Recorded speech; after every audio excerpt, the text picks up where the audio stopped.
আমি মৌতকে সৃষ্টি করে রেখেছি আগে, তারপরে পৃথিবীর জীবনকে আমি সৃষ্টি করেছি, এবং সবচেয়ে সমৃদ্ধশালী মর্যাদাপূর্ণ আমি মানুষকেই সৃষ্টি করেছি, যত মখলুকাত আছে। এবং এই মুসলমানদের সারা পৃথিবীতে প্রায় 700 কোটির উপরে আজকে আমরা মানুষ বেঁচে আছি, যারা ইনসান, যারা আল্লাহ পাক সুবহানাহু ওয়া তাআলা প্রত্যেক ইনসানকে দিককে বলছে ইয়া আইয়ুহান নাস, এই শব্দটা সারা পৃথিবীর সমস্ত মানুষগুলোর দিকে তাকিয়ে বলছে। এটা আমভাবে সব পাড়া পৃথিবীর মানুষগুলোকে ডেকে বলছে। এখানে সমস্ত জাতির মানুষ আছে, আজকে ইহুদি বলেন, খ্রিস্টান বলেন, হিন্দু ধর্ম বলেন, যত মানুষ আছে সব মানুষগুলোকে আল্লাহ পাক লক্ষ্য করে বলছে ইয়া আইয়ুহান নাস উবুদু রাব্বাকুমুল্লাযী খালাকাকুম, তোমরা জেনে রাখো তোমাকে সৃষ্টি করেছি আমি তোমাকে সৃষ্টি করেছি, আর আমার উদ্দেশ্যটা সুবুদু, এই জন্য সৃষ্টি করেছি যে তোমরা আমাকে সিজদা করবে এবং আমার হুকুম মেনে চলবে এবং আমার নৈকট্য লাভের জন্য যা যা পৃথিবীতে করা দরকার সব কিছুই তোমরা করবে। আজকে উন্নত চরিত্র বিশিষ্ট মুসলমান আজকে আমরা আছি, আমাদের মধ্যে দ্বিধাগ্রস্তভাবে আমরা প্রকৃতভাবে মুসলমান হতে পারিনি, আমরা নানান দ্বিধাগ্রস্তের ভাবে আমরা চলছি এই পৃথিবীতে। আপনার আমার চরিত্রগত বৈশিষ্ট্য, যেই নবী মুহাম্মদুর রাসূলুল্লাহ, সবাই বলুন সাল্লাল্লাহু আলাইহি সাল্লাম, এই সারা পৃথিবীর মধ্যে একটাই মানুষ, এত চরিত্র, তার বৈশিষ্ট্যগত দিকগুলোকে আমরা যদি একবার লক্ষ্য করে থাকি, আল্লাহর নবী কিভাবে খেতেন, আল্লাহর নবী কিভাবে রাস্তাঘাটে চলতেন, আল্লাহর নবী কিভাবে মানুষগুলোর সঙ্গে কথা বলতেন, এই নৈতিকতা, এই সুন্নাহ, এই জিনগুলো যদি আমাদের মধ্যে একটা আমরা পুষে নিতে পারতাম, আল্লাহর নবীর যদি একটা সুন্নাহকে আমরা যদি অন্তরে গেঁথে নিতে পারতাম, তো আল্লাহ পাক আমাদেরকে কি করতেন। আল্লাহর নবী মুহাম্মদুর রাসূলুল্লাহ সবাই বলুন সাল্লাল্লাহু আলাইহি সাল্লাম বলছেন, আমি ওই লোকটাকে জান্নাতে যাওয়ার জন্য জামিন হয়ে যেতাম, তাকে জান্নাতের জন্য আমরা আজান দিয়ে থাকি, আজানে আমরা কতগুলো উত্তর দিয়ে থাকি। আর এখানে একটা দোয়া আছে, রাজিতু বিল্লাহি রাব্বাও ওয়া বি মুহাম্মাদির রাসূলা ওয়া বি ইসলামি দীনা।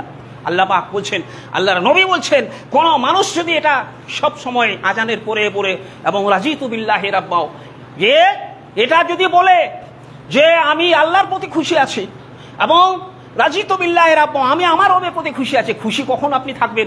যখন আপনি আল্লাহর হুকুমের সমস্ত বৈশিষ্ট্যগুলোকে আপনি একনিষ্ঠভাবে পালন করে চলবেন, কোনো কাজ ছাড়বেন না। ইসলামের যা কাজ আছে, ইসলামের যা নিয়ম পদ্ধতিগুলো আছে, সবগুলো কাজ করবেন। কেন করবেন? কারণটা কি? আপনি কি পৃথিবীতে জীবিত থাকার জন্য কেন করবেন?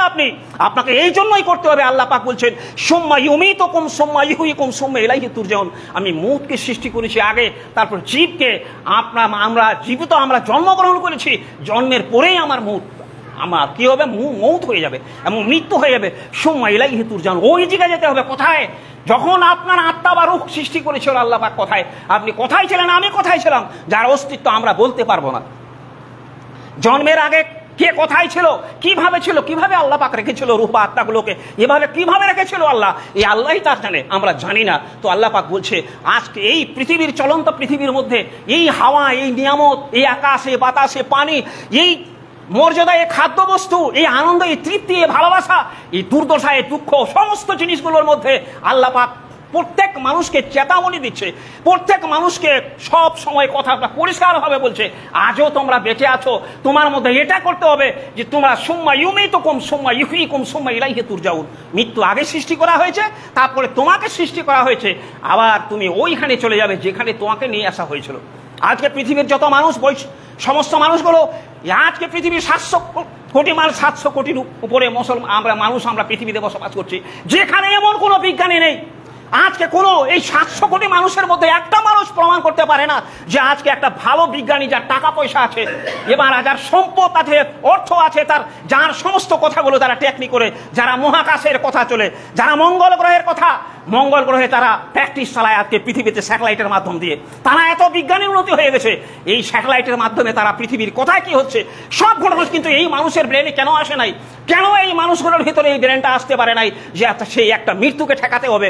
আজকে সারা পৃথিবীর সমস্ত মানুষগুলো, একটা সুন্দর জ্ঞানী মানুষ ছিল, তার সমস্ত 1 লাখ চরিত্র ভালো ছিল, তার ব্রেন ভালো পড়ছিল, মস্তিষ্ক সবকিছু তার ভালো ছিল, কিন্তু কেন আটকাতে পারছে না? কেনই বা আটকাতে পারছে না? যারা মঙ্গল গ্রহে যারা রকেট পাঠাচ্ছে, যারা মঙ্গল গ্রহে রিসার্চ করছে, সূর্যের চারিদিকে মহাকাশ গবেষণা যারা করছে, এরকে সপ্তম জমিনের নিচে যারা গবেষণা চালাচ্ছে, যারা পানির ভেতরে গবেষণা চালাচ্ছে, সেই মানুষগুলো আজকে কোথায় সেই দাম্ভিকতা? আজকে এই পৃথিবীর চ্যালেঞ্জগুলো কোরআন ছুড়ে দিয়েছে বিশ্বের মানচিত্রে। যে কোরআনের চ্যালেঞ্জটাকে একমাত্র মুসলমানরাই পালন করে থাকে, এই অর্ধগ্রস্ত মুসলমান, বেশিরভাগই নামাজি, নামাজ ছুট। এই পৃথিবীর জমিনে যত আমরা দেখতে পাই, কোন পরিবার ভিত্তিক 5টা মানুষ আছি, আমরা চ্যালেঞ্জ করতে পারবো না যে আমাদের 5টা বাড়ির 5টা মানুষই নামাজি। এজকে নামাজি, গয়ের নামাজি সমস্ত মিলে আমাদের পরিবেশ, অথচ আমরা মুখের সামনে আমরা নানান রকমের লাঞ্ছিত হচ্ছি, আমরা বিভিন্ন জায়গায় আমরা অপমানিত হচ্ছি। আজকে ভারতবর্ষ কেন, গোটা পৃথিবীর মানচিত্রে দেখতে পাবেন মুসলমানরা লিঞ্চিং হচ্ছে, মুসলমানদের বিভিন্নভাবে হেনস্থা করা হচ্ছে, মুসলমানদের প্রতি অত্যাচার করা হচ্ছে নানান রকমের। কেন? এর কারণটা কি? মূল একটাই কারণ, আল্লাহ পাক বলছে যে এই আয়াতটাকে লক্ষ্য করো, পৃথিবীর সমস্ত জাতিগুলোকে দেখে বলছে, সমস্ত মানুষগুলোকে বলছে, ইয়া আইয়ুহান্নাস উবুদু রাব্বাকুম আল্লাযী খালাকাকুম, কোথায় আছো তোমরা? আমি তো তোমাদের সৃষ্টি করেছি আমার ইবাদতের জন্য।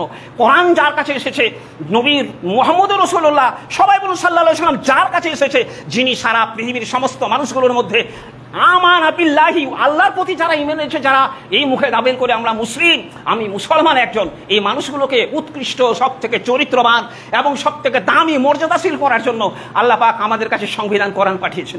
যেই অবিসংবাদিত কোরআনে হাকিম আপনার কাছে আমার কাছে এত মর্যাদাশীল, এত দায়িত্বপূর্ণ, আজকে যে কোরআন রিসার্চ করতে গিয়ে প্রত্যেক বিজ্ঞানী, বড় বড় বিজ্ঞানী, দার্শনিকের মাথা ফেল হয়ে যাচ্ছে। আজকে মুসলমান গবেষণা করে না, মুসলমান চিন্তা করে না তার আদর্শ, তিনি কোথায় ছিল, কোথায় থেকে এসেছে। আদম আলাইহিস সালাম থেকে শেষ নবী জনাবে মুহাম্মদুর রাসূলুল্লাহ সবাই বলুন সাল্লাল্লাহু আলাইহি সাল্লামের পর্যন্ত অনেক বিষাক্ত রাস্তা পাড়ি দেওয়া হয়েছে।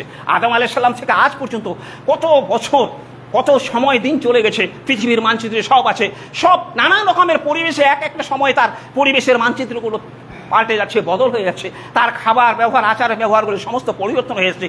এই পরিবর্তনশীলের মালিক কে? আল্লাহ পাক বলছেন, যা কিছু দেখছো পৃথিবীর চাকচিক্যের মধ্যে আমার অভিশপ্ত আমার কথাটা সেইখানে লুকিয়ে আছে। জেনে রাখো, বিজ্ঞানী, সায়েন্টিফিক, মুসলমান, অন্য জাতির মানুষ, যত যিনি পৃথিবীতে যত মানুষ আছো, যারা বসবাস করছো, তোমরা জেনে রাখো তোমাদের মৃত্যুটা ঘনিয়ে আসবে। যা কিছু কাজ করো, তুমি যদি জাগ্রত না হয়ে যাও, তোমার জীবিত অবস্থায় যদি জাগ্রত, তোমার মৃত্যু অবসম্ভাবী চলে আসবে। আল্লাহ পাক বলছেন, সুম্মা ইউমীতুকুম সুম্মা ইহয়িকুম সুম্মা ইলাইহি তুরজাউন, কোথাও ছুটকারা পাবে না, এই পৃথিবীর জমিনে কোথাও ছুট করা পারে না। যেই মুসলমানদেরকে আজকে কোরআনের কথা ভালো লাগে না, সৎ কথা ভালো লাগে না, হক কথা ভালো লাগে না, নবী মুহাম্মদুর রাসূলুল্লাহ সবাই বলুন সাল্লাল্লাহু আলাইহি সাল্লামের সুন্নতের কথাকে ভালো লাগে না, জেনে রাখুন আপনি কবর থেকে আপনি কোনো জায়গাও পালিয়ে যেতে পারবেন না, মৃত্যুর হাত থেকে কোথাও পালিয়ে যেতে পারবেন না।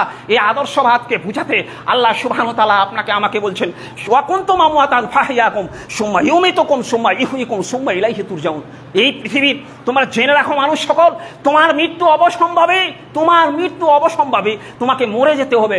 তুমি জীবিত আছো, মরে যেতে হবে। মরার আগে তোমাকে তোমার শিষ্টাচার, তোমার বৈশিষ্ট্য, আল্লাহ সুবহানাহু ওয়া তাআলাকে সৃষ্টির যেই উদ্দেশ্যে আপনাকে আমাকে দুনিয়ায় আল্লাহ পাক পাঠিয়েছে, যেই উদ্দেশ্যে এত নিয়ামত দিয়েছে, যেই উদ্দেশ্যে আপনাকে মর্যাদাশীল করেছে, আপনাকে তো একটা গন্ডার করতে পারতো, আপনার রূহ মাহাত্মাটাকে একটা তো কুকুর তৈরি করতে পারতো, একটা শৃগাল করতে পারতো। এটা আল্লাহর কাছে খুব কঠিন ব্যাপার নয়। আল্লাহ যদি বলে যে হয়ে যাও, আল্লাহ পাক যখনই বলবেন কুন হয়ে যাও, তো সঙ্গে সঙ্গে সেটা জিনিস হয়ে যাবে। আল্লাহর মখলুকের, আল্লাহর ক্ষমতার এত বিশ্লেষণ কোনো মানুষই শেষ করতে পারবে না। আল্লাহর ক্ষমতার বিশ্লেষণ আমরা করতে পারবো না, পৃথিবীর জমিনে কোনো মানুষ করতে পারবে না। আল্লাহ পাক যদি হয়ে যেত, তাহলে আপনার মতো আমার রূহ মাহাত্মাটাকে যদি কুকুর হিসাবে, কুকুরের আত্মা দিয়ে পরিণত করতো, তাহলে আপনি আজকে মাঠে ময়দানে হাটে ঘাটে কি করতেন? আপনি উচ্ছিষ্ট বস্তু খেতেন, পচা জিনিস খেতেন, নোংরা জিনিস খেতে, সেইভাবে আপনার জীবনটা চলে যেত। আল্লাহ পাক বলছেন, লাকাদ কানা ফি রাসূলিল্লাহি উসওয়াতুন হাসানাহ, পৃথিবীর মধ্যে আমি মানুষ তো সৃষ্টি করেছি, যেই মানুষের থেকে সর্বশ্রেষ্ঠ মানুষ নবী মুহাম্মদুর রাসূলুল্লাহ সবাই বলুন সাল্লাল্লাহু আলাইহি সাল্লাম, যিনার অবিদ সংবাদী এই পৃথিবীর মধ্যে কোনো মানুষ জন্মাতে পারে না। তার চরিত্রমণি সেই লোকটাই আপনার মতো মুসলমানের, আমার মতো একজন মুসলমানের, যদিও আপনার পাকা বাড়ি নেই, ধন দেই দর নেই, আপনার মতো আমার মতো একজন মুসলমানের নেতা, যেই নেতার চরিত্র আল্লাহ পাক খুলকিল আযীম বলেছে। আজ সেই অবসংবাদিত নেতা, যেই নবী মুহাম্মদুর রাসূলুল্লাহ সবাই বলুন সাল্লাল্লাহু আলাইহি সাল্লাম, আপনার আমার নেতা, আপনার গর্ব করে না, আপনার লজ্জা করে না?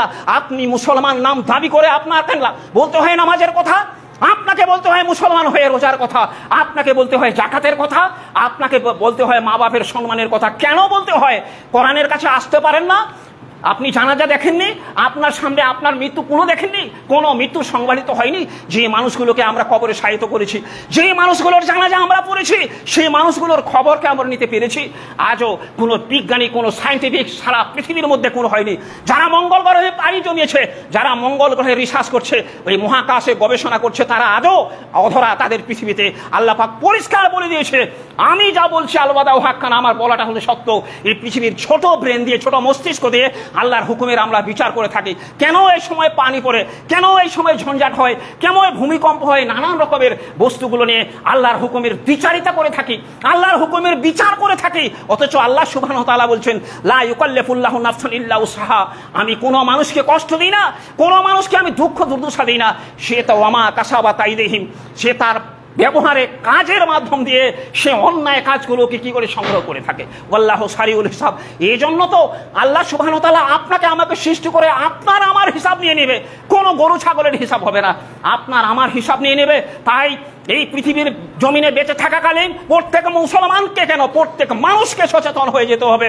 আপনার পা কোথায় ফেলছেন, আপনার পাটা ফেলছেন কোথায়, সেখানে গর্ত না আগুন, না আপনি কথাটা যে বলছেন কিভাবে কথাটা বলছেন, আপনাকে সৌন্দর্যগত হিসাবে আপনার কাজ, আপনার ব্যবহার, আপনার চরিত্র, আপনার তামাদ্দুন সবগুলো আল্লাহ সুবহানাহু ওয়া তাআলাকে খুশি করার জন্য করতে হবে।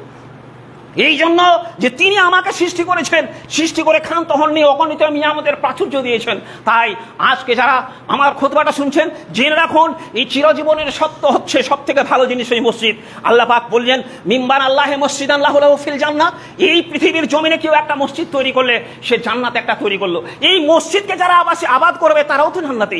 আজকে মসজিদকে ভালো লাগে না, নিজের দ্বীন আকীদাকে ভালো লাগে না, কোরআনকে ভালো লাগে না, মা বাপের সৎ কথাগুলোকে ভালো লাগে না। অথচ যেই নবী মুহাম্মদুর রাসূলুল্লাহ, সবাই বলুন সাল্লাল্লাহু আলাইহি সাল্লাম, এই পৃথিবীর জমিনে সম্মান দিয়েছিল সব থেকে মাকে, বাবাকে এত সম্মান দিয়েছিল। আজকে আমরা বাপের সঙ্গে মায়ের সঙ্গে নাক ছিটকে ব্যবহার করে থাকি। যারা বলছে আমার তো মাই নেই, মরে গেছে, তোমার সেই মৃত মায়ের বাবার তোমার সম্পর্ক রাখতে হবে কিভাবে দিয়ে? বিশ্বনবী মুহাম্মদুর রাসূলুল্লাহ, সবাই বলুন সাল্লাল্লাহু আলাইহি সাল্লাম বলছেন, লান তানালুল বিররা হাত্তা আল্লাহ সুবহানাহু ওয়া তাআলা এই আয়াতটা বলছে যে আমরা মাকে ভালোবাসি, যে মা নেই বাবা নেই, তাকে সৌন্দর্য করার জন্য সে মায়ের জন্য আমাকে দোয়া করতে হবে, সে মায়ের বাবার জন্য দান খয়রাত করতে হবে।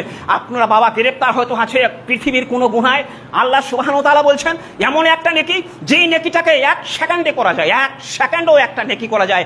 সেটা হলো আপনার পকেটে টাকা আছে, একটা দুস্থ মানুষ আছে, আপনি পকেটে হাত রাখলেন আর আপনি তাকে টাকাটা দান করলেন, 1 সেকেন্ডও লাগলে না, আপনার নেকি হয়ে গেল। এই নেকি, এই দান খয়রাত, এই সৎ কথাবার্তা আপনি সুন্দরভাবে পৃথিবীর জমিনে চলো। আপনার বাপ চলে গেছে, মা চলে গেছে, আপনি মানুষের সঙ্গে সৎ ব্যবহার করুন, ভালো কথা বলুন, আপনার মা আপনার বাবা কবরে তৃপ্তি হয়ে যাবে, তারা মুখলেস হয়ে যাবে, আল্লাহর কাছে অগণিত অবসম্পাদিত সেই মৃত্যু ব্যক্তি আল্লাহর কাছে ফরিয়াদ করবে, আল্লাহ আমার পৃথিবীর জমিনে আমার একটা সৌন্দর্য ছেড়ে দাও।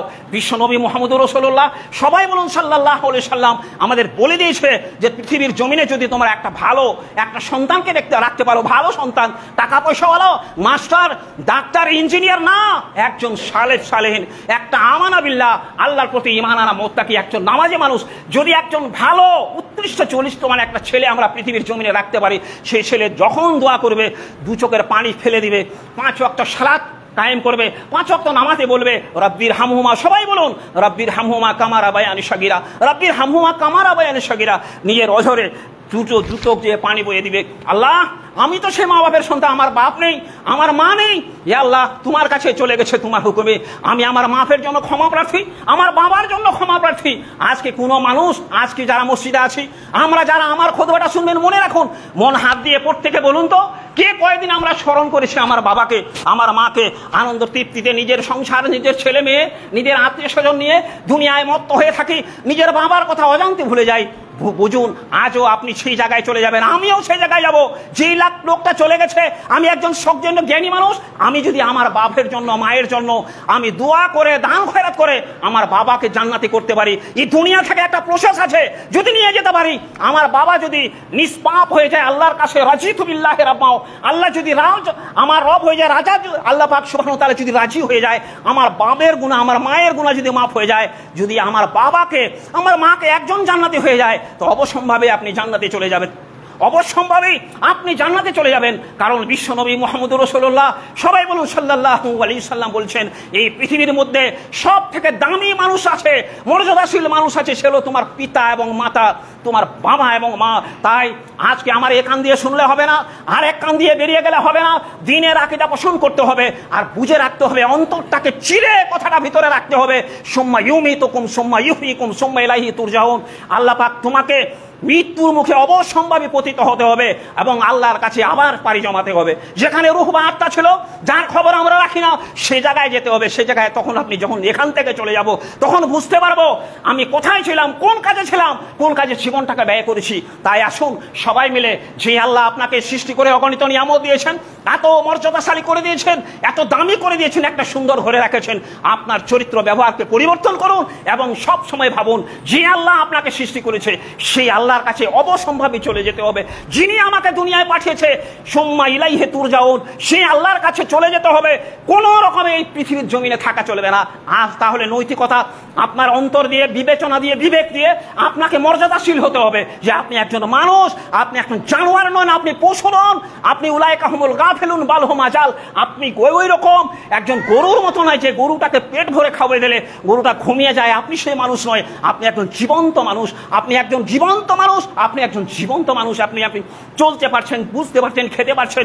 এই সময়ে আপনাকে মুখলেস হতে হবে, আপনাকে খালিস দিল হতে হবে, আপনাকে আল্লাহর প্রতি একাগ্র চিত্তে ঈমান নিয়ে আসতে হবে।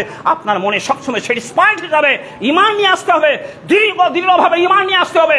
বলতে হবে মান আমানা বিল্লাহি ওয়া বিল ইয়াউমিল আখির ওয়া মা হুম মুমিনিন। ওই আল্লাহ পাক বলছেন, যেই ব্যক্তি পৃথিবীর জমিনে আমার প্রতি ঈমান আনলো এবং আখিরাতের প্রতি ঈমান আনলো, উলাইকা হুমুল মুফলিহুন, ওই লোকটাই হলো সফল। তাহলে আমার পরিবেশ করব, আমার ছেলে বাচ্চা আত্মীয় স্বজন যা কিছু সব কাজ করব আল্লাহকে খুশি করার জন্য।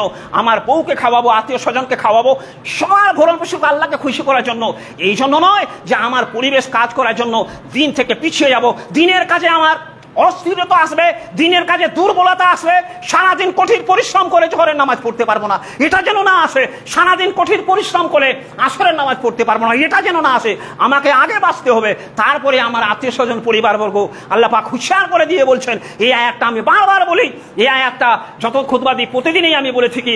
আল্লাহ পাক বলছেন, ইয়া আইয়ুহাল্লাযীনা আমানু কু আনফুসাকুম ওয়া আহলিকুম নার। আল্লাহ পাক বলছে, এই পৃথিবীর ঈমানদারেরা, আগে তুমি নিজে বাঁচো, নিজে বাঁচো। কু আনফুসাকুম, কু আনফুসাকুম, আগে নিজে বাঁচো, আগে নিজে বাঁচো, তারপরে অপরকে বাঁচাও। কু আনফুসাকুম। ভাই বন্ধু আত্মীয় স্বজন, আমার পরিবারবর্গ, আমরা সবাই বিশ্বের সমস্ত মানুষেরাই আমরা ভাই। তাই এই ছোট্ট মসজিদের একটা খুতবা থেকে আপনার প্রতি, আমার প্রতি যদি ভালোবাসা থাকে, আল্লাহর প্রতি যদি ভালোবাসা থাকে, এই বাণীটা আপনার আজকে কর্ণগহনে অন্তর দিয়ে ভালোবেসে, অন্তর দিয়ে, মন দিয়ে গেঁথে নিয়ে যান, আপনার জীবনে সাফল্য এসে যাবে। আপনি এই কথাগুলো যা বললাম, এই কথাগুলো অন্তর দিয়ে আপনি গেঁথে নিন, আপনার জীবনে সাফল্য অবশ্যই আসবে। এই কথাটাকে আপনাকে চরম অন্তর দিয়ে গেঁথে নিতে হবে। সুম্মা ইউমিতুকুম সুম্মা ইউহয়িকুম সুম্মা ইলাইহি তুরজাউন। আল্লাহর কাছ থেকে এসেছি, আমার মৃত্যু অবসম্বাদী, আমি মরে যাব, মৃত্যুর পরে আল্লাহর কাছে আবার হাজির হতে হবে। আসুন সবাই মিলে ভুলে যাই, এই জীবনে সকলের প্রতি ভালোবাসা, প্রেম, মর্যাদা থাকবে। সব থেকে বেশি ভালোবাসা পরে আমার জন্য, সব থেকে বেশি ভালোবাসা থাকবে আমার নিজের জন্য। আল্লাহ পাক বলছেন, ইয়া আইয়ুহাল্লাযীনা আমানু কু আনফুসাকুম ওয়া আহলিকুম নার। আগে আমি আমাকে নিজে ভালোবাসবো, আমাকে আগে জাহান্নামের আগুন থেকে আমি নিজে বাঁচবো, তারপরে আমার পরিবারবর্গ। আমরা এটা ভুলে যাব না, আমার সংসারের জন্য নামাজ কাজা হয়ে যাবে, রোজা করতে পারবো না, টাকা পয়সা দান করতে পারবো না, এটা ভঙ্গুর পৃথিবী। আসুন সবাই মিলে নিজের হাতটাকে নরম করে দিই, অন্তরটাকে খোলা করে দিই আল্লাহর জন্য, আল্লাহকে ভালোবেসে। তাহলে আপনি আমি সফল কাম হয়ে যাব। আল্লাহ পাক আপনাকে আমাকে দ্রুততার